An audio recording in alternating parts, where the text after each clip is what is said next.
यार केंगन आशुरा का हाल ही में ही न्यू सीजन आया है जिसके एपिसोड 1 को मैं इस वीडियो में एक्सप्लेन करने को जा रहा हूँ। यार यकीन करो मेरी एक्सप्लेनेशन देखते दौरान ये आपको काफी ज्यादा बाकी की याद दिलवाने को जाएगी। बस इस एपिसोड को आखिर तक देखने से ही आपको ये एनिमे काफी ज्यादा पसंद आने वाले हैं। तो चलो यार अब शुरू करते हैं।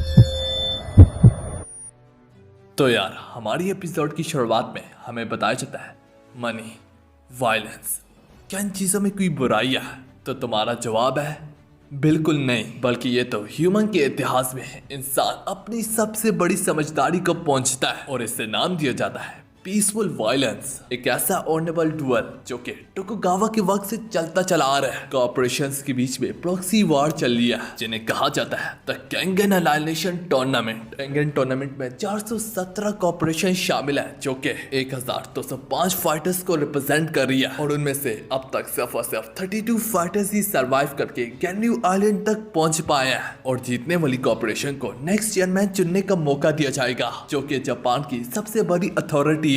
टूर्नामेंट में street fighting, judo, boxing, muay thai boxing, assassination, mix martial art, pro wrestling, sumo, karate, Chinese के 4000 इयर्स ऑफ हिस्ट्री के कुंफू, हर तरीके के मार्शल आर्ट का स्टाइल अलाव है। केंगन अनाइलेशन टूर्नामेंट को जीतने के लिए एक ही चीज की जरूरत है और वो है दम। इसमें ज्यादा जुनून और जज्बा होगा वही आखिर तक लड़ेगा। तो यार तभी कहानी हमारे मेन कैरेक्टर और यामाशीता कॉर्पोरेशन पे जाती है जहाँ पे यामाशीता काफी ज्यादा एक्साइटेड होता है कि उन्होंने कोरे फैमिली को टूर्नामेंट से बाहर कर डाला। कोरे फैमिली जो कि हर बारी पे टूर्नामेंट में सबसे बेस्ट और सबसे स्ट्रॉन्गेस्ट फाइटर को रिप्रेजेंट करते हैं। कोरे फैमिली को हराते सारे इनके लिए तो फर्स्ट राउंड खत्म हो गया था। अब ये लोग टूर्नामेंट के सेकंड राउंड में एंटर कर चुके हैं और इधर में यहाँ पे नोगी कॉर्पोरेशन की सेक्रेटरी मिस आकियामा आती है। वो कहती है कि मैंने डॉक्टर हानाफुसा से बात की हुई है। ओह माँ, तुम्हारी पिछली फाइट काफी ज्यादा खतरनाक थी तो मैं चाहूंगी एक बार जरूर तुम अपने पूरे जिस्म का चेकअप करवाओ। हालांकि ओह माँ जाने से इनकार करते हुए कहने लगता है जब तक मैं गोश्त खा रहा हूँ मैं खुद ही ठीक हो जाऊंगा। पर आकियामा के बार बार फोर्स करने की वजह से आखिरकार ओह माँ मान ही जाता है। इस समय पीछे से लिहितो और इसके साथ साथ कोरे फैमिली की कुरारा आके ओमा को पीछे से गले लगाती है। हालांकि ओमा इस लड़की से काफी ज्यादा तंग होता है मगर कुरारा को ओमा से प्यार होता है।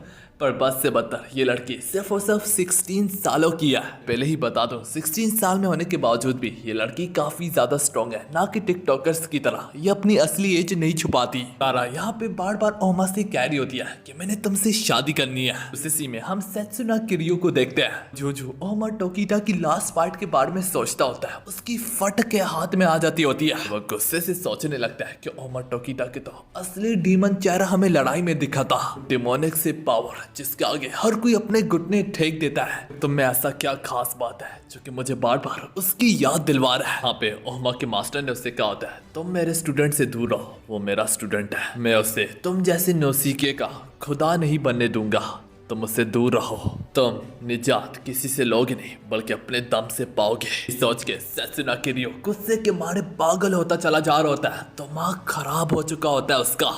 वो अपनी फ्रस्ट्रेशन और गुस्सा हवा में ही तीर चला के उतार होता है और वो ओमा टोकीटा से ज़हमत होके कहने लगता है निको टोकीटा, आखिर बार बार तुम मेरे रास्ते में क्यों आते हो? और एक और चीज, शायद से ये साला गे भी है। कहानी एक बार फिर से ओमा टोकीटा पे जाती है जो कि एक सेकंड पहले तो वो कुर्सी पे बैठा ही होता है कि अचानक से दूसरे ही लम्हे वो यहीं पे बेहोश होके गिर जाता है। फिर यहीं पे हमें एक छोटा सा ओमा टोकीटा का पास दिखाया जाता है। चारों तरफ से गुंडों ने पूरे तरीके से घेर रखा होता है, वो एक तरह से माफिया सब भी होते हैं। उस वक्त ओमा टोकीटा काफी ज्यादा छोटा हुआ करता था पर इससे पहले वो लोग उसे मार भी डालते। अचानक से पीछे से एक अनजान शख्स आके कहने लगता है समझ सकता हूँ इस बच्चे ने तुम लोगों से पंगा लिया जिस वजह से तुम लोगों का गुस्सा जायज भी है, तुम लोग भी अपनी हदों से बाहर निकले हो, वो सिर्फ एक बच्चा ही तो है। इसके बाद वो अनजान शख्स ओमा टोकीटा से ज़हमत होकर कहने लगता है बच्चा सब वही कर रहा है जो किसे जिंदा रख सकता है और ये इसके लिए जरूरी भी था। जीने का हक सबको हासिल है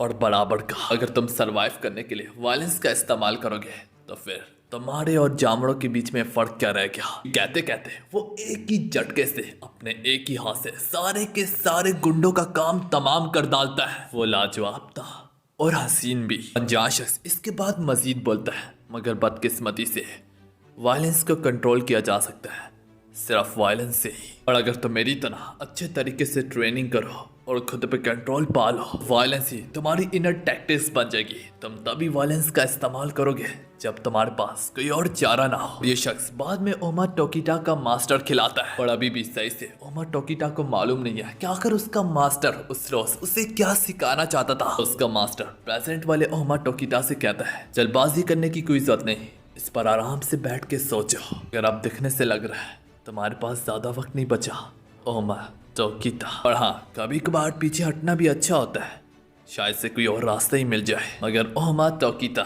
इनकार करते हुए कहने लगता है, नहीं, मुझे इजाजत दीजिएगा, मैं अभी भी थोड़ी और कोशिश करना चाहूंगा। ओमा टोकिटा का मास्टर कहता है, ठीक है, फिर कोशिश करते रहो जब तक तुम्हारी इनर टैक्टिक्स नहीं मिल जाती। इसी में हम ओमा को देखते हैं जो कि हॉस्पिटलाइज हुआ होता है। डॉक्टर यहाँ पे कहने लगता है, ओमा टोकिटा जो कि लाइफ एडवांस टेक्निक का इस्तेमाल करता है, का सारा ताल्लुक ओमा टोकिटा के दिल से है। सीक्रेट टेक्निक जिसके कारण ब्लड सर्कुलेशन को एस्ट्रोनॉमिकली बढ़ा दिया जाता है। इसके साथ ही साथ उस हीट का इस्तेमाल करके एथलीट एबिलिटीज को बढ़ा दिया जाता है, और जो इस टेक्निक का इस्तेमाल करता है उसको इसकी कीमत भी चुकानी पड़ती है। ये चीज पूरे जिस्म पे काफी बड़ा बर्डन डालती है। तो यार इसकी एग्जाम्पल बिल्कुल लूफी के गियर सेकंड की है। यामाशिता ये सुन के काफी ज्यादा परेशान होने लगता है, और वो डॉक्टर से पूछता है कि वो पूरे तरीके से रेस्ट करे, इसके साथ ही साथ उसे एक अच्छी खासी ट्रीटमेंट दी जाए। तो क्या डॉक्टर साहब वो सरवाइव कर जाएगा? डॉक्टर इसके जवाब में बोलता है, जरूर वह सरवाइव तो कर जाएगा, मगर बदकिस्मती से उसे फाइटिंग हमेशा के लिए छोड़नी पड़ेगी। मुझे पता है ओमा टोकिटा के लिए तो इससे बेहतर मर जाना है, मगर वो फाइटिंग को चाह के भी नहीं छोड़ सकता। इसी में हम बाकी कॉपरेशंस और फाइटर को देखते हैं। अभी तक ओमा टोकिटा और उसकी एडवांस लाइफ टेक्निक के बारे में बातें कर रहे होते हैं। ओमा की फाइटिंग जज्बे की दाद सारे की सारे कॉपरेशंस और फाइटर्स दे रहे होते हैं। कुछ लोग तो ये भी उम्मीद लगा बैठते हैं कि शायद से यामाशिता कॉपरेशन इस पूरे टूर्नामेंट पे कंट्रोल पा ले, पर उन्हें क्या मालूम इस वक्त ओमा टोकिटा की कैसी हालत है। इसी बीच में सीन शिफ्ट होके केंगन एसोसिएशन डायरेक्टर मित्सुदो काताहारा पे जाती है, क्योंकि हेड फकुरे फैमिली अपने दोस्त का मजाक उड़ाते हुए कहने लगता है, तो इस बार ओमा टोकिटा के हाथों काफी जल्दी टूर्नामेंट से बाहर हो चुके हो। हेड फकुरे फैमिली कहने लगता है, एक तो बेहयाई ये भी है, मेरी ग्रैंड डॉटर उस ओमा टोकिटा के प्यार में दीवानी हो चुकी है। वो 16 साल की है। छोटी एज में शादी से कुछ होता तो नहीं है, लेकिन ये मेरे लिए शर्मिंदगी है कि वो ओमा टोकिटा के प्यार में दीवानी हो गई है। देखते टूर्नामेंट को दोबारा से रेज्यूम किया जाता है। जो दो फाइटर इस टूर्नामेंट में लड़ने को जा रहे हैं उनमें से एक का नाम है वकात्सुकी, जो कि फुरुरी फार्मा कॉर्पोरेशन को रिप्रेजेंट करता है। वकात्सुकी 40 इयर्स ओल्ड, जो कि काफी अमीर फैमिली में पैदा हुआ था। जब वकात्सुकी पैदा हुआ था तो उसकी जिस्म, उसकी फिजिक देख के डॉक्टर्स के पैरों तले जमीन किसे गई थी। डॉक्टर ने उसे आम बच्चों के मुकाबले में काफी ज्यादा भारी पाया। उस वक्त उसका वजन 12,150 ग्राम्स था, जो कि एक एवरेज न्यूबॉर्न बेबी से 4 गुना ज्यादा था। यही देख के उसकी पूरी बॉडी को तुरंत से एग्जामिन किया गया था। उन्हें कुछ ऐसा मालूम पड़ा था जो कि एक इंसानी सोच से बढ़ के थी। उनकी आंखें खुली की खुली रह गई थी। वकात्सुकी की मसल डेंसिटी 52 टाइम्स हायर थी एक नॉर्मल पर्सन से। का मतलब जैसे कि वो बचपन से ही सुपर पावर के साथ बोर्न हुआ हो। उसकी स्ट्रेंथ एक मामूली इंसान से कई गुना ज्यादा बढ़ के थी। इसे नाम दिया गया फिजिक ऑफ सुपरमैन। ट्रेनिंग की उसकी मसल पावर थी कि वो कंक्रीट को टुकड़ों में कर डालता था। वकात्सुकी बिना ट्रेनिंग के आम प्रोफेशनल फाइटर से ज्यादा स्ट्रॉन्ग था। का मतलब है वकात्सुकी चाहे जरूर बूढ़ा भी हो जाए, लेकिन इसके बावजूद भी उसकी मसल फाइबर में चेंजेस नहीं आएगी, बल्कि वो और स्ट्रॉन्ग होती चली जाएगी। मगर वकात्सुकी का अपोनेंट जूलियस रेनहोल्ड वो भी किसी से कम नहीं है। मैं बताया जाता है वकात्सुकी तो अपनी मसल पावर के साथ पैदा होता है। उसके अपोनेंट की जूलियस ने अपनी इतनी ज्यादा मसल पावर बना रखी होती है, वो किसी भी नेचुरल टैलेंट को टक्कर दे सकती है। पर जरूरी सवाल तो यह है, क्या वो नेचुरल टैलेंट को हरा पाएगा? जूलियस टोयो इलेक्ट्रिक पावर की कंपनी को रिप्रेजेंट करता है। इस जवाब को एक्यूरेट बनाने के लिए यहाँ तक जूलियस ड्रग्स वगैरह का भी इस्तेमाल करता है, बिल्कुल जैक हानमा की तरह। फर्क तो इतना है कि जैक हानमा सब ड्रग्स पे रिलाई नहीं करता था, और वो इस जैसे मामूली फाइटर से कई गुना ज्यादा पावर रखता है। यार इन्हीं फिजिक की वजह से जूलियस ने भी अपना जिस्म इस तरह से बना लिया है कि उसकी भी कोई टक्कर नहीं है। भारी जिस्म के होने के बावजूद भी उसके पास अच्छी खासी स्पीड भी है। हाँ यार, अब अगले सीन में देखते ही देखते दोनों के दोनों फाइटर्स आमने सामने खड़े होते हैं। कात्सुकी का केंगर रिकॉर्ड काफी ज्यादा स्ट्रॉन्ग है। अब तक इसने 309 लड़ाइयां लड़ी हुई है। कट के मुताबिक वो सिर्फ और सिर्फ अपनी 2 फाइट्स ही हारा है और 307 फाइट्स जीता है। इस फाइट का अल्टरनेटिव टाइटल ये भी होता है Japan monster warrior versus German muscle beast. Katsuki का एक छोटा सा नमूना भी दिखाया जाता है कि 33 साल पहले जब वह कात्सुकी सब 7 सालों का बच्चा होता था, वहीं पे हम हियाची फुरिमो को देखते हैं कि अभी प्रेजेंट में वह कात्सुकी की कॉर्पोरेशन का हेड है। इस वक्त वो फुरिमी फार्मा की सीईओ के साथ होता है। जल्दी हियाची इस कंपनी का सक्सेसर बन जाएगा जैसे कि वो प्रेजेंट में है। यहाँ पे उसका सीईओ उसे अंडरग्राउंड फैसिलिटी में एक बच्चे के पास ले जाता है जिसे पूरे तरीके से आइसोलेट किया गया होता है। ये पूरी की पूरी फैसिलिटी सब कात्सुकी के लिए ही बनाई गई होती है ताकि उससे पूरे तरीके से ख्याल रखा जा सके। कात्सुकी आइसोलेट में बैठ के गेम्स खेलता होता है। इसी चक्कर में इसने सब अपनी उंगलियों के प्रेशर के दम से इतने ज्यादा कंट्रोलर्स को तोड़ चुका होता है कि पावर देख के हियाची के तो पसीने छूटने लगते हैं। यहाँ पे सीईओ बताता है कि इसके पेरेंट्स ने हमें रिक्वेस्ट की थी कि इनके बेटे के लिए एक ऐसी फैसिलिटी बनाओ जिसमें इसका बेटा खुश महसूस कर सके और उसके हेल्थ का काफी ज्यादा ख्याल रखा जा सके। इसके बदले में हम इस पे रिसर्च करते हैं इससे बिना नुकसान पहुंचाए बगैर। ये जूजू बड़ा हो रहा है, इसकी जिंदगी मुश्किल होती जाएगी इसकी अपनी पावर की वजह से। पावर देख के हियाची अपने अंकल से रिक्वेस्ट करता है कि प्लीज मुझे एक बार इसे अकेले में मिलने दीजिएगा। अगले सीन में हियाची उससे कहने लगता है कि तुम्हारे अंदर जितनी भी ताकत है उस पूरी ताकत को लगा के मुझे एक खतरनाक किस्म का पंच मारो। कात्सुकी इंकार करता है कि बिना वजह के हाथ उठाना गलत बात है। वह कात्सुकी को अपनी पावर से डर भी लगता होता है कि कहीं मैं तुम्हारी जान ही ना ले लूं। हियाची उससे बताता है मुझे पता है तुमने आज तक कभी अपनी फुल पावर का इस्तेमाल ही नहीं किया, तो अपने आप को एटलीस्ट जानने का मौका ही समझ लो। हियाची उसे मजीद बताता है एक समझदार शख्स का कहना है अपने एनिमी को जानो और खुद को जानो, इसके कारण तुम 100 से ज्यादा बैटल जीत पाओगे। और ऐसी जिंदगी जीने का भी क्या फायदा जिसमें तुम अपने आप को ही ना जान सको। जब तुम्हें मालूम पड़ जाएगा कि तुम्हारी फुल पावर कितनी ज्यादा है, तुम्हें यह भी अंदाजा हो जाएगा कि कब और कहां पे तुम्हें कितनी अपनी पावर का इस्तेमाल करना है। ये सारी की सारी बातें वह कात्सुकी के दिल पे छू जाती है। बस उसके कहने की देर होती है कि वह कात्सुकी अपनी फुल पावर का इस्तेमाल करके बच्ची को इतने जोर से पंच लगाता है कि वह उसे उड़ा के गार्डन्स की गहराइयों में फेंक डालता है। उससे बदतर हियाची मरते मरते बचता है और उसे हॉस्पिटलाइज किया गया होता है। इसके बावजूद भी वह कात्सुकी को हॉस्पिटल में शाबाशी देता है। कुछ दिनों के बाद फुरुमी फार्मा इस कंपनी का सीईओ बन जाता है। वो हियाची को ट्रेनिंग देता होता है ताकि वो पूरे तरीके से एक अच्छा शख्स बन सके। हियाची ने उसको उसकी पावर को कंट्रोल करना सिखाया।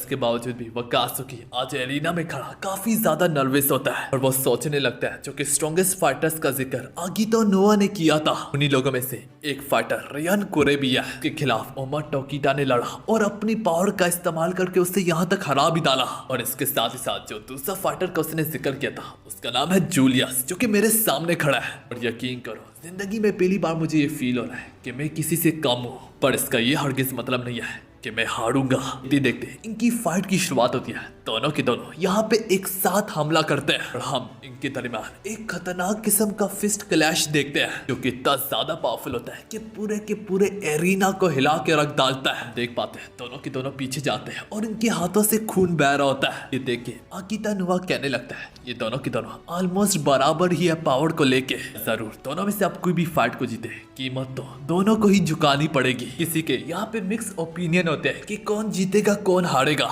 हम देख पाते हैं वह कात्सुकी जूलियस की ओर कदम जमाते हुए उस पर एक खतरनाक किस्म का पंच थ्रो करता है। जूलियस चाहे जरूर डैमेज लेता है मगर वो उसे सहते हुए अपना पूरा का पूरा हाथ घुमाते हुए वह कात्सुकी और एक वार करता है। कात्सुकी क्रॉस आर्म के कारण उसके हमले को बर्दाश्त कर लेता है लेकिन वो काफी दूर उड़ के घसीटते हुए जाता है। कात्सुकी का यहाँ पे थोड़ा बहुत बैलेंस बिगड़ चुका होता है। फायदा उठा के जूलियस उसकी ओर बढ़ते हुए उसे पकड़ के दीवार से सीधा दे मारता है। जूलियस अब उसे दीवार में मजीद धकेलना तो चाहता है लेकिन वह कात्सु ने भी कच्ची गोलियां नहीं खेल रखी होती, आसानी से उसे 2-4 हमलों से ही पीछे धकेलता है। इसके चलते ही जूलियस उसके कुछ हमलों को ब्लॉक करके वह कात्सुकी के मुंह पे एक रग के चपेट लगाता है। इससे वह कात्सुकी उड़ के दूर जाके अपनी तशरीफ के बल जमीन पे गिरता है। वह कात्सुकी अपने पैरों पे खड़ा होता है। दोनों के दोनों एक दूसरे को घूर रहे होते हैं और फिर आराम से चलते हुए जाके अपने बीच में डिस्टेंस को खत्म करते हैं। दोनों के दोनों आमने सामने जा खड़े होते हैं, एक दूसरे के कंधे से कंधा मिला के, कदम से कदम मिला के एक दूसरे की निगाहों में घूर रहे होते हैं। बस नजर चपकने की ही देर होती है, दोनों के दोनों एक साथ एक दूसरे पे हमला करते हैं जो कि दोनों के मुंह पे लगता है। बस इसी दौरान दोनों के बीच में पंचिंग एक्सचेंज कंपटीशन की शुरुआत होती है। दोनों में से कोई भी गिरने का नाम तक नहीं ले रहा होता। दोनों के दोनों किसी मॉन्स्टर से कम ना होते। अब दोनों के बीच में कौन सबसे बढ़ के मॉन्स्टर है वो फैसला मैं आप पे छोड़ता हूँ। देख पाते हैं इतनी करीबी में वकात्सुकी की स्पीड ज्यादा होती है, जिस वजह से वो खतरनाक किस्म के हमले थोड़ा जल्दी कर पा रहा होता है। इस वजह से जूलियस यहाँ पे अच्छी खासी डैमेज लेता है। हर लम्हे में फाइट पहले से ज्यादा इंटेंस होती चली जा रही होती है। मेरे भाई लोगों, फाइट देख के सभी लोगों के मुंह खुले के खुले रह जाते हैं। दोनों के बीच में पंचेस की बारिश जारी रहती है। फिलहाल तो वकात्सुकी ने ज्यादा पंचेस उसके मुंह पे मारे होते हैं, पर मसला ये है जूलियस बड़े बड़े पहाड़ों और चट्टानों से कई गुना ज्यादा सख्त है। इसी वजह से जूलियस थोड़ी देर में वकात्सुकी को पीछे धकेलना शुरू करता है। अपने थोड़े जैसे बाड़ी हाथों को आसमान से उठा के फुल स्पीड में जमीन पे वकात्सुकी के सर पे दे मारता है। ऐसा करते हुए यहाँ तक उसे जमीन में पटक भी डालता है। कीटा ये देख के कहने लगता है चाहे जरूर दोनों की स्ट्रेंथ ऑलमोस्ट बराबर ही है, अगर फर्क तो इतना है कि जूलियस का कद उससे कई गुना ज्यादा बड़ा है। जहाँ पे स्ट्रेंथ की लड़ाई होती है और स्ट्रेंथ अगर बराबर भी हो तो जिसका कद बड़ा होता है उसके जीतने के चांसेस ज्यादा होते हैं। कात्सुकी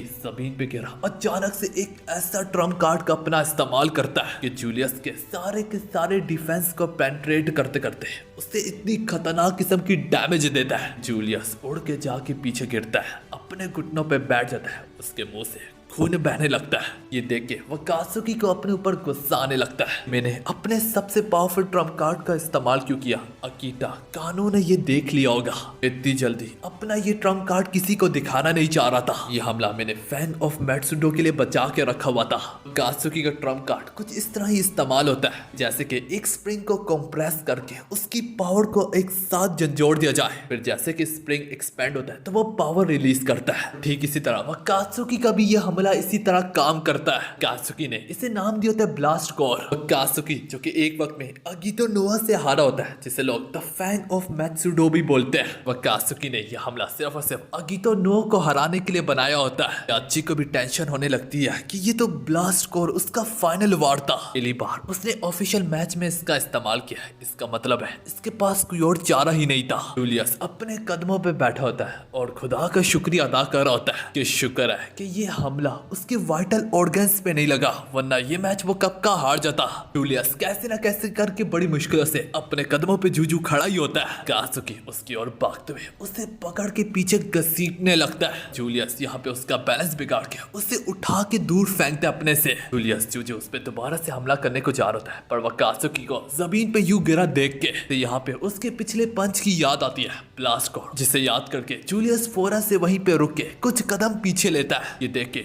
लोगों को यकीन नहीं आ रहा था कि जूलियस जैसा बंदा जो कि हमेशा सामने से अटैक करता है वो पीछे हट रहा है। पर मसला ये होता है वकात्सुकी की एक पैर पे पुराना जख्म होता है उसके नील पर। लड़ते दौरान वो दोबारा से डैमेज हो गया होता है। कात्सुकी को ये मालूम होता है कि मैं इस वक्त जूलियस से लड़ा हूं। इतना तो मुझे मालूम था कि मैं बिना जख्मी हुए बगैर इस फाइट को नहीं जीत सकता। मुझे इसे सामने से लड़ना होगा और ताकत का इस्तेमाल करना होगा। मुझे बस आगिटो नो तक पहुंचना है, द फैंग ऑफ मैट्सुडो, और उस तक पहुंचने के लिए मुझे जूलियस जैसे कई अपोनेंट का सामना क्यों ना करना पड़े, मैं करूंगा, वो भी सामने से करूंगा। कात्सुकी उसके खिलाफ दोबारा से ब्लास्ट कोर हमले का इस्तेमाल तो करता है, अगर ब्लास्ट कोर की रेंज काफी ज्यादा छोटी होती है और दूर होने की वजह से जूलियस ज्यादा डैमेज नहीं लेता। इस समय इस हमले को सहते हुए जूलियस कात्सुकी को अपने हाथों में उसके दम को घोंटने लगता है। अपने एक्सपीरियंस के ही कारण जूलियस को इसके हमले की रेंज का लगभग मालूम पड़ गया था। जूलियस यही बोलता है, और एक और वजह यह है कि तुम्हारा हमला इतना ज्यादा इफेक्टिव नहीं था। यहाँ पे हमें तोयो कंपनी के हेड से मालूम पड़ता है। चाहे जरूर जूलियस एक खतरनाक फाइटर है जिसके पास काफी ज्यादा पावर है, लेकिन वो इडियट नहीं है। जूलियस पावर के साथ स्ट्रेटेजी पे भी रिलाई करता है। जूलियस ने स्पोर्ट फिजियोलॉजी, स्पोर्ट मेडिसिन,